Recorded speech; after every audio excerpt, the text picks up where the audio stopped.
चर्चा देण्यात आलेली आहे. चर्चा बैठकीची वेळ आणि आता 4:13 झालेले आहेत, तर माझ्याकडे 17 मिनिटं बाकी आहे. कारण बोलताना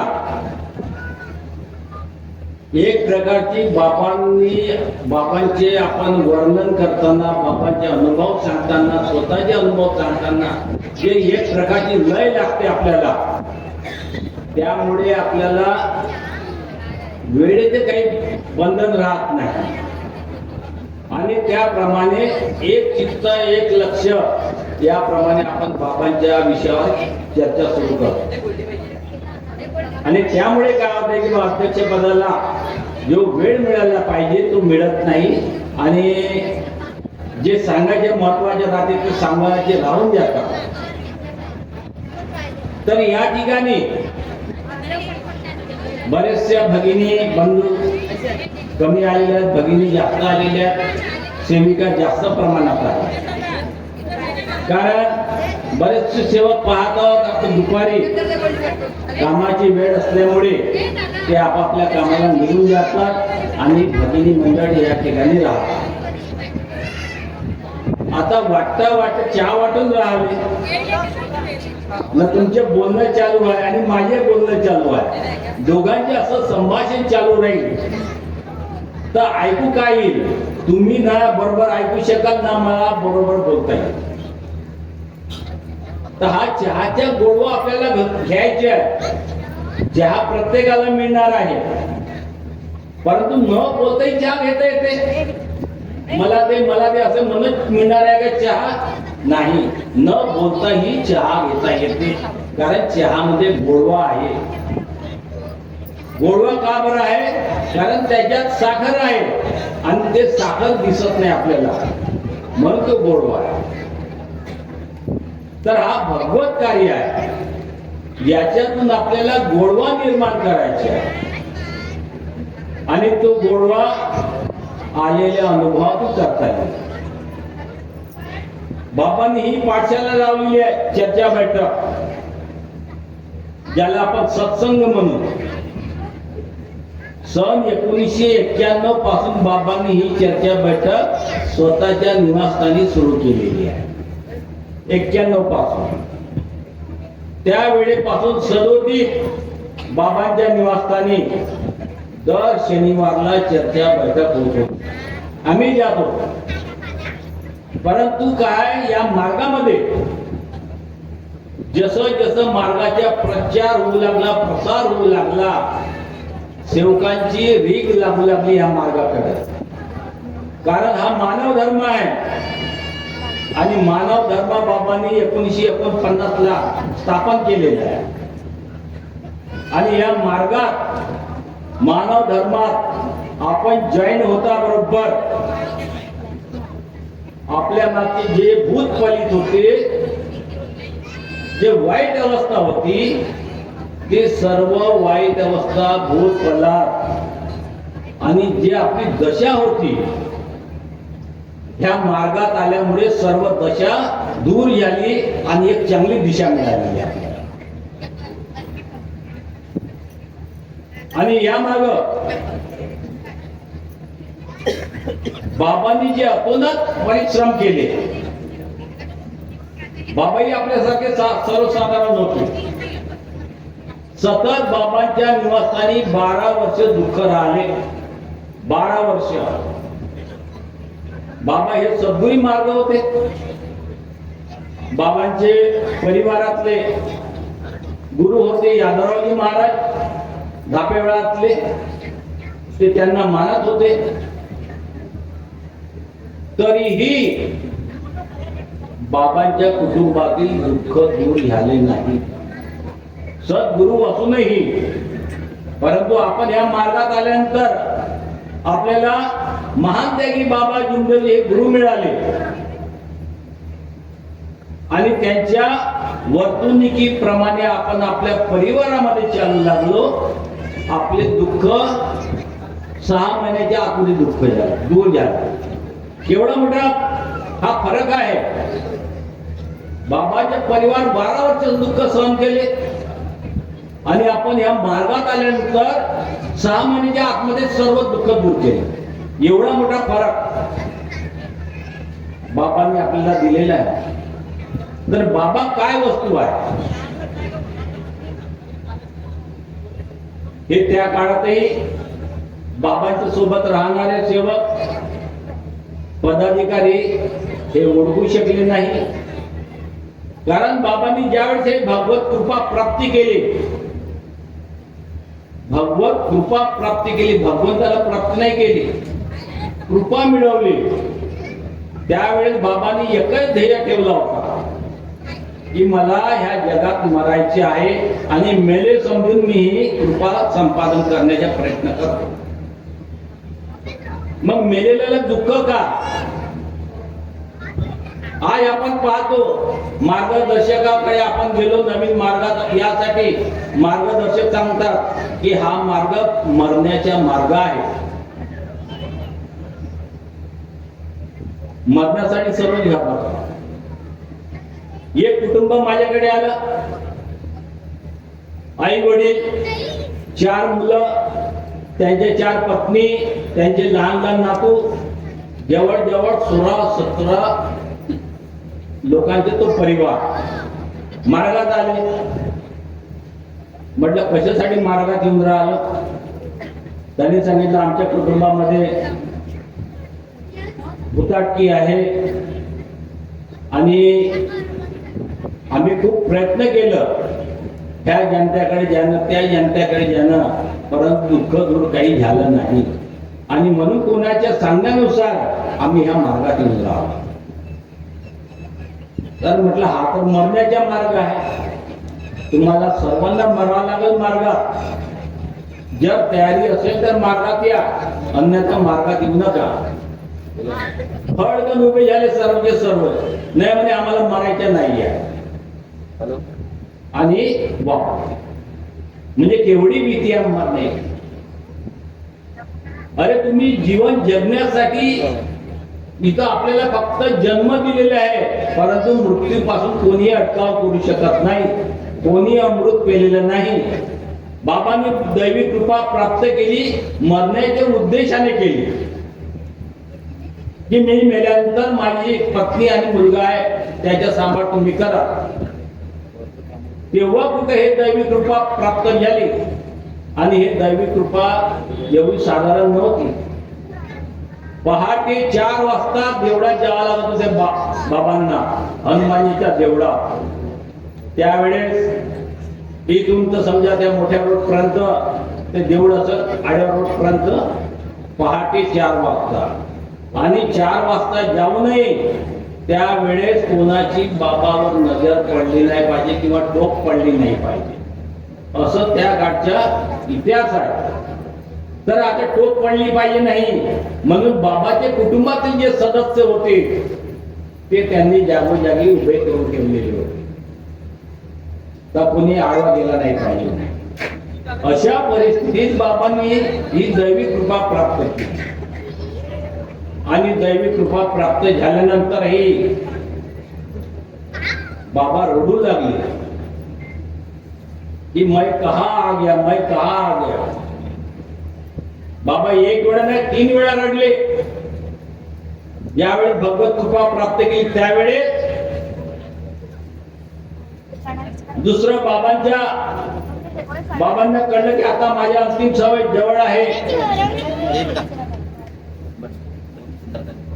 बाबांसमोर अधिकारी वगैरे बसले होते, रमेशजी खुबरीकर होते, त्यांच्या समोर रडू लागले बाबा. त्यांनी विचारलं बाबा का रडता तुम्ही? तर त्यांनी सांगितलं, बाबांनी सांगितलं की माझी आता जीवन यात्रा संपलेली आहे, मी इथून लवकरच देह सोडणार आहे. आणि तिसरं रडणं बाबाच्या ढोप या गावी. सर्व सेवकासमोर रडले की बाबा म्हणे मला तत्व शब्द नियमाची भीक द्या, मी तुझ्या समोर रडतो आहे. रडू रडू भीक मागितली बाबांनी. आणि सेवक मनातल्या मनात हसत होते, एवढी हे केविलवाणी. तर त्यावेळेस बाबांच्या जेव्हा पहिला रडणं झालं त्यावेळेस कुटुंबातील लोकांनी विचारलं, बाबा आप क्यों रो रहे हैं, रोना बंद करो और गृहस्थी में आओ. तर बाबांचे उत्तर निघाले, जेव्हा तुम्हाला आपल्या भावाविषयी इतकं वाटते तर तुम्ही भगवत कृपा प्राप्त करण्यासाठी मला का रोखलं नाही. आता सेवक भगवान बनलेला आहे, सेवक भगवान बन गया. म्हणजे बाबा कोण बनले, भगवान रूपी बनलेले होते. आपण ओळखलेच नाही बाबांना. बाबांचे कुटुंबातील गुरु यादवरावजी महाराज दापेवाडा, त्या गुरुवर आपत्ती आली. वय होऊन गेलं, 6 महिने पडून राहिले, परंतु मुक्ती मिळाली नाही. जेव्हा ते बाबाकडे आले, आपले महानतेगी बाबा जिंदोजीकडे आले, तेव्हा त्यांना मुक्ती मिळाली. एवढ्या सद्गुरूला मुक्ती आपल्या बाबांनी दिलं तर आपले बाबा काही लहान होते का, कमजोर होते का, नाही, ते भगवत रूपी होते. परंतु आपण सेवकांनी त्यांना ओळखलं नाही.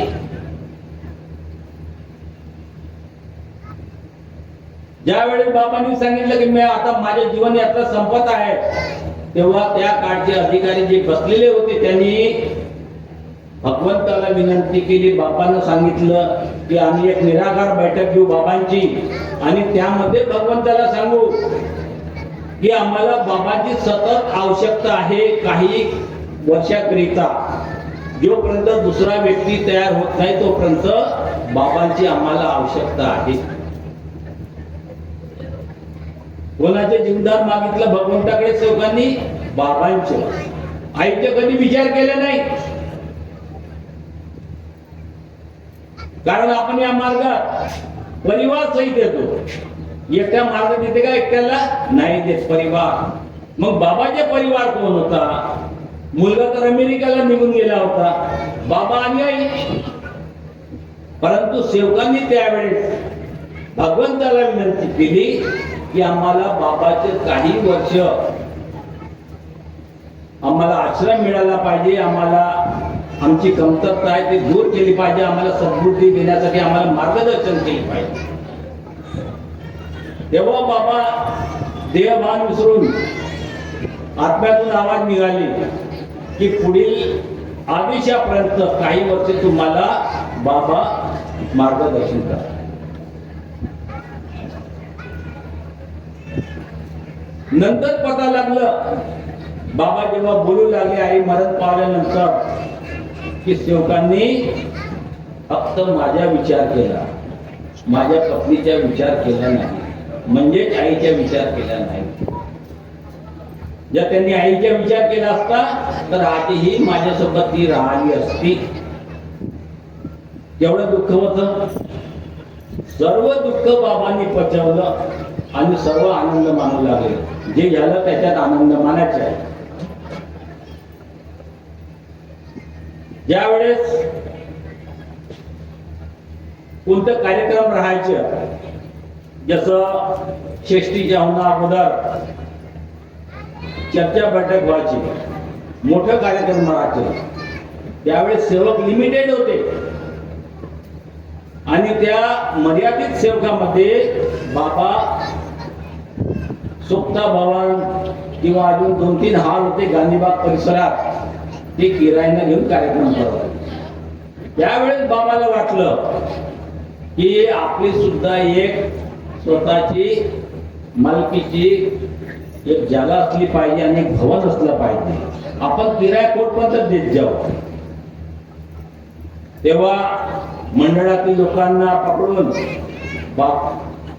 बाबांच्या आदेशानुसार वर्धमान नगरची जागा घेतली आणि त्या जागेकरता प्रत्येक सेवकाला आदेश दिला की 1001 रुपये आश्रम निधी भवन निधी भरा म्हणून. त्यावेळेस आश्रम नव्हता आणि ज्यांनी भरलं, बाबांनी सर्वांची असं नेम प्लेट लावली होती मोठी, असं मोठा. ज्यांनी दिले त्या सेवकांचे नाव आणि अमाऊंट त्या ठिकाणी लिहिलेली. भवन बनल्या. एक दिवस त्या ठिकाणी जैन लोकांच्या कार्यक्रमाला भवनामध्ये त्यांनी पाहिलं, भवन गिरायनं घेतलं आणि पाहती एवढी हव्या जागा आणि एवढं मोठं प्रशस्ती हॉल. त्यांनी विचारपूस केली की वर्धमान नगर या ठिकाणी असं गोरगरीब वर्गाच्या ठिकाणी एवढा मोठा प्रशस्ती हा कोणी घेतला. जेव्हा विचारपूस केली तेव्हा त्यांना समजलं की आमचे गुरु सद्गुरू आहेत महान त्यागी बाबा जिंदेजी यांनी घेतला. तर ते आपल्या गुरुला भेटण्यासाठी आले. कोण गुरु आहेत असे की त्यांनी एवढा मोठा हॉल बांधलेला आहे. त्यांना भेटलं. बाबा ती राहणी कशी होती, बिलकुल साधी राहणी आणि उच्च विचारसरणी. बाबा कोणी म्हणत नव्हते त्यांना असं पाहिल्यावर, परंतु बाबांनी मोठमोठ्या ऋषी मुनीला शिकून दिलं की भगवान कुठं आहे. यावेळी बाबा लक्ष्मण झुला पाहून हरिद्वारला जाणार होते. मुलाला दिल्लीहून अमेरिकेला सोडलं आणि बाबांचे कुटुंब मावशी मामी असे 4 जण ऋषिकेशवरून हरिद्वारला जा. आता बाबा एक व्यक्ती होते, बाकी सगळे लेडीज होते. बाबांनी तिकीट काढले आणि एक जनरल कंपार्टमेंट बसले. बाबा कधी एसीत बसले नाही. बाबांनी खेडोपाडी दौरा केलं, बैलबंडीने केलेले आहे. आणि ज्या ठिकाणी बैलबंडी थोडं अंतर दूर राहिलं त्या ठिकाणी रेल्वेने गेलेले आहे, एसटीने गेलेले आहे आणि तेही स्वतःचे पैसे खर्च करून. आज आपण करू शकतो का?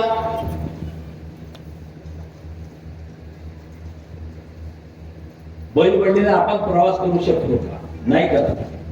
आजकाल तर गाडी घोड्याला लागलेल्या आहेत. तर अशा परिस्थितीत बाबांनी हे मानव धर्माची स्थापना केली. बँक तयार केली. बँक कोणासाठी तयार केली? बाबांनी स्वतःसाठी, सर्व सेवकासाठी. बँकेला नाव दिलं बाबांनी परमपूज्य परमात्मा एक सेवक सहकारी नागरिक संस्था असं नाव दिलं. आणि ते बँक बनवण्याकरता बाबांनी घरोघरी जाऊन भाग भांडवल जमा करण्याकरता वर्गणी मागितली. ती 1,000 रुपये प्रत्येक सेवकांनी दिलं. कारण त्यावेळेस रिझर्व्ह बँकची मर्यादा होती 3 लाख रुपये जर तुम्ही जमा केले तर तुम्हाला बँक चालवण्याची लायसन मिळेल. अशा परिस्थितीत बाबांनी 1,000 रुपये जमा केले, दिले. काही बेईमानी झाली, काहीच्या मनात अविकार आला, काही अविकार डोक्यात भरवणारे राहिले. सेवकाला त्यावेळेस मनात विकार तयार करतो. अशातच माझ्या एक भाऊजी गांजाखेत या परिसरात राहत होते. त्यांच्याकडे बाबा गेले. कारण बँक बनवण्याकरता बाबा त्यावेळेस प्रत्येक सेवकाची घरी गेलेले आहे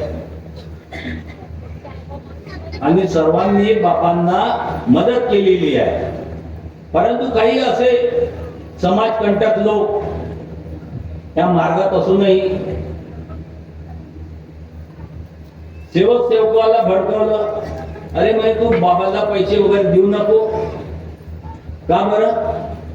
बाबा बँक तयार करत आहे आणि बँक कोणासाठी करत आहे? आपल्या सर्व सेवकासाठी. या बँकेतून आपल्याला आपली ग्रस्ती उंच आणता येईल. कारण बँकेत जर आपण सभासद बनलो, आपण तिथून लोन काढलं, त्या लोनच्या माध्यमातून आपण गाडी घोडे शेत जमीन सर्व काही घेऊ शकतो. नाही म्हणे, तसं नाही म्हणे. हे बाबा आहेत, हे लोभी बाबा आहेत. सेवकाच्या कान भरू लागला. तुमचे बाबा प्रत्येक सेवाकडून पैसे जमा करतील आणि सर्व निधी जमा झाल्यानंतर बाबा अमेरिकेला आपल्या मुलाकडे निघून जातात. एवढे अविचार, आणि ह्या अविचारामुळे त्याला खूप, ज्या सेवकाचे कान भरलं त्याला खूप राग आला की माझे बाबा, आणि असे त्यांनी सायंकाळी भगवंताजवळ प्रार्थना करतो त्यावेळेस कापडा अगरबत्ती लावली आणि भगवंतासमोर शब्द ठेवला की भगवान बाबा हनुमान, की हे मी काय ऐकून राहिलो, माझे बाबा आणि खोटे. जर हे त्या सेवकाचे म्हणणं बरोबर असेल आणि माझे बाबा जर खोटे असेल तर माझ्या बाबाला शिक्षा झाली पाहिजे. आणि भगवान बाबा हनुमानजी तुम्ही साक्षात सत्यरूपी आहात, आणि नाही तर जे माझे कान भरत आहे त्याला शिक्षा झाली पाहिजे. म्हणजे शिक्षा त्याला होईल किंवा बाबाला होईल. परमेश्वरांना ऐकलं, परमेश्वर सर्वांचे ऐकतो, आणि ऐकतो म्हणून आपण मार्गाशी जुळून राहिलो. जर ऐकले नसते तर मार्गाशी जुळलो असतो का आपण? नाही जुळलो असतो. बाबा प्रत्येकाचे ऐकत राहतात, आणि भगवान बाबा हनुमानजीने त्याची शब्द ऐकली. भगवंत शब्दाच्या भुकेला आहे. बरेचसे अनुभव आहेत. एका स्त्रीनं मुलगा ऐकत नाही मग त्याला वाईट शब्दात बोलून दिलं, तू मरून गेला असता तर बरं झाला असता. भगवंत ऐकून दुसऱ्या दिवशी तू मुलगा होता, तर त्याला दोषी कोण? माय बापाचं. म्हणून बाबांनी लिहिलेले आहे की स्त्रियांनी मुलांना व पतिदेवाला वाईट शब्दात बोलू नये. विनंती केली त्यांनी. दुसरा दिवस निघाला आणि सकाळी 9 वाजता ज्याचे कान भरलं त्याच्याजवळ बातमी आली तर तुझ्या मित्र मरण पावला. साधारण कृपा नाही आहे, ह्या कृपेला चांगला समजू नका, कारण बाबांनी निष्काम भावनेने तयार केलेली कृपा आहे. ही कृपा फाडून देईल. चांगल्या चांगल्या ऋषी मुनीला शिकून दिलं. जेव्हा लक्ष्मणजीला पाहून हरिद्वारला जात होते, ऋषी भेटला त्या कंपार्टमेंट मध्ये. त्या ऋषीने विचारलं कहाँ से आए, कहाँ जा रहा है? हम बोले लक्ष्मण झूला देखकर आए, अभी हरिद्वार जा रहा है. लक्ष्मण ने झूला देखा आपने, भगवान को नहीं देखा, कारण लक्ष्मण झूला त्या ठिकाणी भगवंताचे खूप देवळ आहे. बाबांनी उत्तर दिलं, हो म्हणे, हमने मानव की बनाई हुई कला देखी. भगवंत काय आहे? भगवंत कोणाला दिसत नाही, परंतु कला आहे ती. एखाद्या चित्रकाराने बनवलेली कला. लक्ष्मीचे चित्र, शंकरजीचे चित्र, ब्रह्माचे चित्र, विष्णूचे चित्र, ब्रह्मा विष्णूमय, आणि त्यामध्ये ब्रह्माजीला बुडा टाकून दिला. केवढा कला करतो. दाखवायच्या तिघाला जेवण दाखवायला पाहिजे होते, परंतु कलाकार हे मानवाने बनवलेली कला आहे. म्हणून आम्ही कोणत्याही देवाला नमस्कार केला नाही. त्याला राग आला ऋषीला. आपने नमस्कार नहीं किया, ये आपकी बहुत बड़ी गलती हो गई. गलती हो गई, ठीक है, आप ज्ञानी ज्ञानी है, ऋषी मुनी है. 30 वर्षाचा तपस्वी होता तो, ग्रॅज्युएट तपस्वी, 30 वर्षाचा. त्याला बाबांनी सांगितलं माझी तुम्ही भगवंताजवळ कंप्लेंट करा, कारण तुमचे संबंध ऋषी मुनीचे संबंध भगवंतासोबत राहतात, आणि ज्यांचे संबंध नाही ते कुठले ऋषी मुनी. त्या ऋषीने ब्रह्मांड चढवण्याचे प्रयत्न केला, परंतु ब्रह्मांड काही चढले नाही. बाबांनी ठरवलं होतं. आता सांगता सांगता काही बाय झोपून राहिले, त्यांना का समजत का बाई चहा नाही मिळालं का? अरे बाई चहा असेल तर एखादे कप चहा पाठवते, पाहिजे झोपून राहिले. अरे घरी जाल तुम्ही, अध्यक्ष साहेबांनी का सांगितलं सांगायला पाहिजे ना. काही झोपायला गेली होती का? घरी झोपायला नाही भेटत का? न घरी टीव्हीचे सिरियल पाहताना झोप नाही येते का कोणाला? नाहीये. परंतु मार्गदर्शन ऐकताना झोप येते, ऐकण्याच्या कंटाळा येत असत. म्हणून आपलं मन बरोबर ठेवा, तुमचे जागृत मन मला द्या आणि तुम्ही निश्चिंत बसा. तर त्या दिवशीनं ब्रह्मांड चढवलं, परंतु ब्रह्मांड काही चढला नाही. शेवटी त्यानं बाबाचे पाय पकडले आणि बाबाला म्हणू लागले, आप भगवान को जानते हो, आप मुझे बताओ. बाबांनी सांगितलं, भगवान अशी वस्तू नाही का मी तुम्हाला हात पकडून दाखवू शकतो. भगवानला मी सुद्धा पाहिले नाही, त्या दैवी कृपेला मी प्राप्त केले, तिचे गुण पाहिलेले आहे, भगवान पाहिलेला नाही. नाही म्हणजे तुम्ही भगवंताला पाहिल्या तर मला भगवंत दाखवा. तेव्हा बाबांनी सांगितलं, तुला भगवंत पाहायचे आहे ना, तर माझ्या नागपूरला या म्हणून इनकी गोडी पारला. परंतु असे नाही यायचे, हे दाढी वाढलेल्या दाढी काटून, भगवे कपडे सोडून, जटा काटून तुम्हाला साधारण मानवासारखं यावं लागेल. तर मी तुम्हाला इनकी या ठिकाणी भगवंत दाखवतो. परंतु ज्याचे उत्पन्न, ज्याचे घरदार लोकांना लुबाडण्यात चालते, तो कशाला आपली दाढी मुडी काढू शकतच नाही. मग तो व्यक्ती आलाही नाही. बरेचसे अनुभव आहेत बाबांच्या काळातले, परंतु वेळ कमी आहे. वेळ जास्त असलं तर सांगणाऱ्याला मजा येते, ऐकणाऱ्याला मजा येते. म्हणून एवढं सांगू इच्छितो, बाबांनी झोप या गावी सेवकांना रडू रडू तत्व शब्द नियमाची भीक मागितली आणि ती भीक आम्हा सर्व सेवकांना द्यायची आहे ना. प्रत्येकाकडे नियमावली आहे, ज्यांच्याकडे नियमावली नाही असे हात वर करा बरं. प्रत्येकाकडे आहे. अच्छा, नियमावली वाचतात किती? हात वर करा बरं. 1 2 3 4 5 6 7 8 म्हणजे 10%. ते नियमावली वाचून तुमचे आत्मबल वाढेल का आत्मबल घटेल हे सांगा. आत्मबल वाढेल म्हणजे वाचण्याकरिता नियमावली आहे. ज्याप्रमाणे आपला मुलगा बालवाडी पासून किंवा नर्सरी पासून स्टँडर्ड पर्यंत शिकवतो, आपण त्याला रोज म्हणतो, अरे अभ्यास कर रे बाबा, अभ्यास कर रे बाबा. तर आपल्याला कोण म्हणणार आहे नियमावलीचा अभ्यास कर म्हणून? कारण आपण स्वतंत्र आहोत, आपल्याला म्हणणारे कोणी नाही आहे. परंतु आपण लहान मुलांना म्हणू शकतो, आहे की नाही? म्हणून प्रत्येकाची जबाबदारी आहे, माझी सुद्धा जबाबदारी आहे की नियमावलीचा अभ्यास केला पाहिजे. त्यापासून का होईल, तुम्हाला कोणतं संकट आलं, कोणतं दुःख आलं तर का आलं, कसं आलं, याच्यापासून तुम्हाला सुधारता येईल, तुमची सुटका करता येईल. अनुभवाचे पुस्तक आहे, मानव धर्म परिचय पुस्तक आहे, हे वाचण्यासाठी आहे.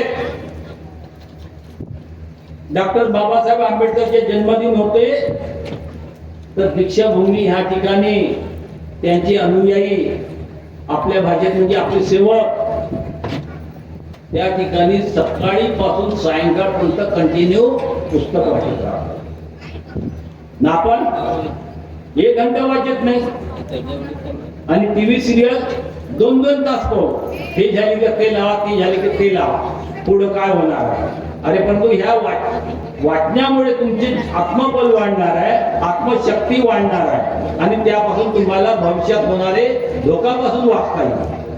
म्हणून प्रत्येक सेवकाला माझे एवढंच सांगणं आहे की तत्व शब्द नियम हे अनमोल आहे, त्याच्या काही मोल नाही आहे. तुम्ही जितकं ग्रहण कराल तितकं तुमच्या जीवनात समोर फायदा आहे. आणि आपल्या कुटुंबामध्ये सत्य, मर्यादा, प्रेम याचे तंतोतंत पालन करण्याचा प्रयत्न करा. बाबांनी सांगितलं सत्य के लिए जागना है, जागना है नहीं, देश को जगाना। कलयुग नंतर सतयुग आहे, परंतु सतयुग सुरू झालेला आहे, कारण आपण सर्व सेवक सत्याकडे धावतो आणि म्हणून देश हा सत्यमय झाला पाहिजे। म्हणून ही सुरुवात सर्व सेवकापासून व्हायला पाहिजे आणि प्रत्येक सेवक आपल्या कुटुंबामध्ये सत्य मर्यादा प्रेमाचे आचरण करावं। मी सुद्धा करीन। आजच्या प्रसंगी एवढेच बोलून मी आपल्या शब्दाला विराम देतो। सर्वांना माझा नमस्कार।